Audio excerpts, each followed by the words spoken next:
Reels ନିଶାରେ ବାଇଆ ଦମ୍ପତି ପଡ଼ିଲା ମହଙ୍ଗା।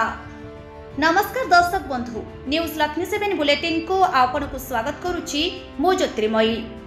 आजिकाली समस्त को घारी रील्स निशा।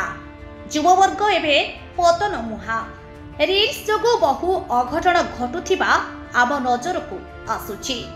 रील्स निशारे बाइया दंपति महंगा पड़िछि एई रील्स निशा हेब कार्यानुष्ठान।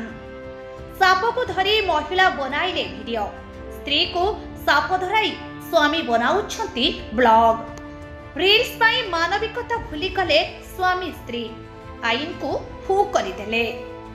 वीडियो वायरल पर पशुप्रेमी उठाइले प्रश्न। साप धरी वीडियो बनाइबा घटना रे पूर्वरु अनेक गिरफ होइछंती, हेले भी सुधुरी नाहंती किछि ब्लॉगर। पुणी खोर्धा अंचलरू आसीछि एमिति एक वीडियो। सोशल अकाउंट रे दुई हाथ रे अहिराज और नागसाप को धरी वीडियो बनाइछंती विपिन नायक, जहाँकि एबे बहुत भाइराल होइछि। खोर्धार मुक्तापुर अंचलर विपिन नायक बिना प्रशासनिक अनुमति रे साप धरती आउ भाइराल हेबा पई निज स्त्री को व्यवहार करती।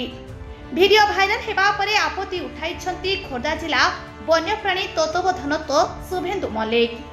जदि समान काम करिकी भद्रक रे जने साप धराली गिरफ हेले, समान काम करिकी जाजपुर रे स्वामी स्त्री बंधा हेले, ताहेले खोर्धा रे कोन आईन अलगा?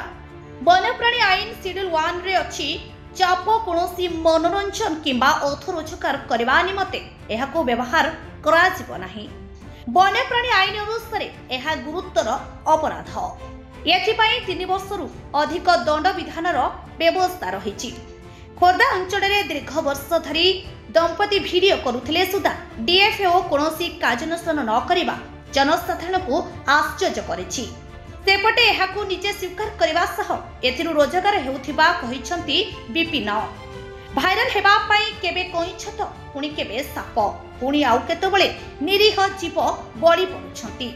एहा उपरे दृढ़ कार्यानुष्ठान हेबा जरूरी होई पड़िछि। Bureau report, news Lakshmi 7।